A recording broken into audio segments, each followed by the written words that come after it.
Let's talk about the ancient Persian Empire. Now, when you picture it, you're probably thinking of giant palaces and powerful kings, right? Well, today we're going to look at it through a totally different lens. We're going to crack open the empire's operating system, and you'll see how thousands of tiny clay hard drives are completely rewriting the story of this ancient superpower. I mean, really think about it. How on earth did they manage an empire of 50 million people? We're talking about a territory stretching from modern-day India all the way to Greece. And they did it all with the technology of 500 BC.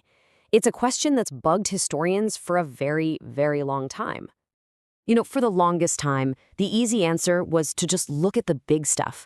The massive palaces at Persepolis, the grand staircases, the inscriptions from the kings. And yeah, those things tell a story, but it's the story the kings wanted us to hear. It's all about power, gods, and glory.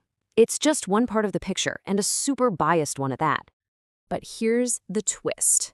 The real genius, the day-to-day nuts and bolts of the Persian Empire, it wasn't carved in stone for everyone to see. No, the real story, the truth, was pressed into these unassuming little lumps of clay. And what they tell us is way more fascinating than any monument. So our journey starts in a place that you can basically think of as Persia's ancient server room.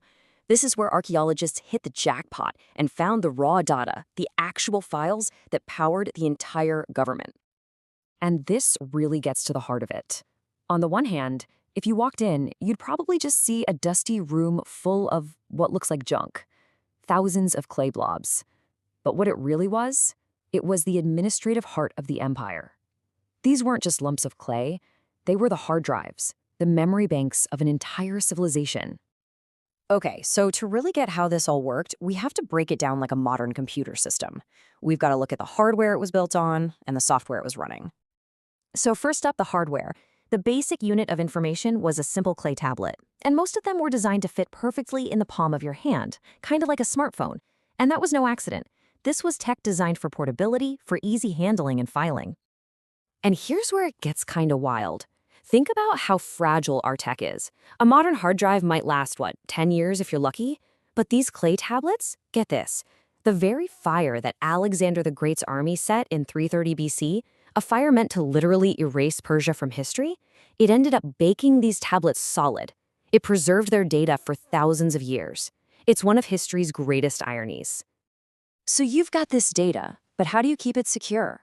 Well, they used a method that's going to sound incredibly familiar. Biometric authentication. It's a fancy term for something we do every day, using a unique part of yourself to prove you are who you say you are. And the Persians had a brilliant system for it. It's amazing, right? Instead of using a fingerprint to unlock your phone, a Persian official would take their personal cylinder seal and roll it across the wet clay. Each seal was totally unique, carved with intricate images. It was their unbreakable password, their digital signature. It was how they logged in and authorized a transaction. Okay, so we've got the hardware and we've got the security, but what about this software? What was the code, the operating system that actually made this whole thing run? Well, the answer is one of the biggest surprises of all.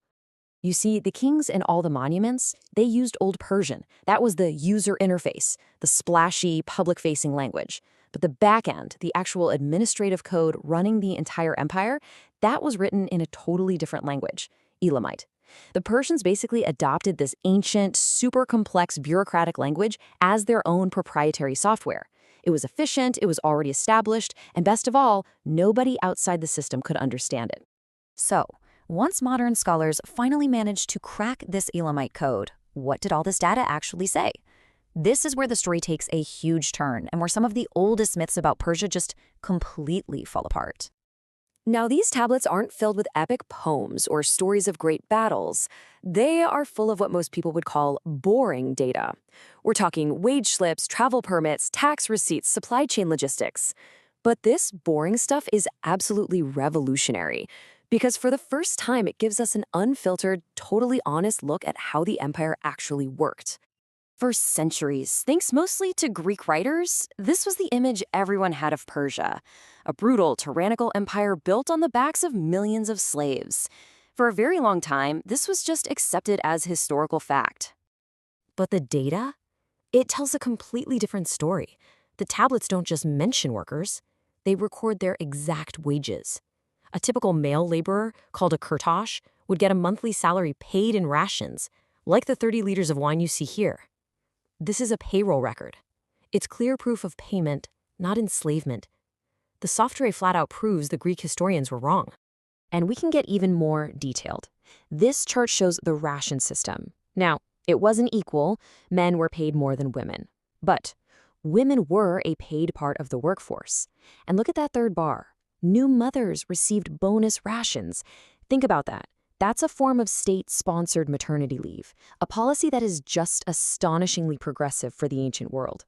So a system this advanced, with paid labor and maternity benefits, is just mind-blowing. But who were the people actually running it?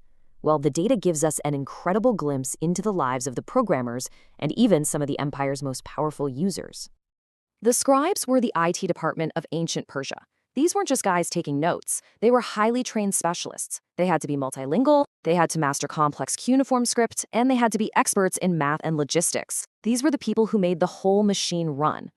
But the tablets don't just show us the tech support team.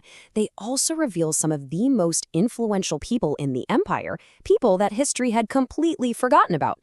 So who was one of the most powerful power users in this entire database? Get this, her name was Irdabama. She wasn't a queen, she wasn't royalty, she was a business tycoon. The data shows she owned huge estates, wineries, and commanded a workforce of hundreds of people. And most importantly, she authorized massive business deals with her own personal seal. She was the CEO, a major economic force whose very existence just shatters that old Greek portrayal of Persian women as powerless and hidden away. Of course, the story of this ancient computer system eventually ends with a system crash. But it's a crash that, in a strange twist of fate, made sure that all of its data would one day be recovered. This timeline really puts it all into perspective. For 2,500 years, this data was completely offline. It was buried and forgotten, while a totally different and wrong story of Persia was being told. It wasn't until the 1930s that the server room was found, and really only in the last few decades have we started to truly crack the code and understand the truth that was hiding inside. And that leaves us with a final thought. These tens of thousands of tablets, they're just a tiny fraction of the records the Persian Empire must have created. It really makes you wonder, as we get better and better at deciphering this ancient code, what other revolutionary truths about our own past are still buried out there, just waiting for us to read them?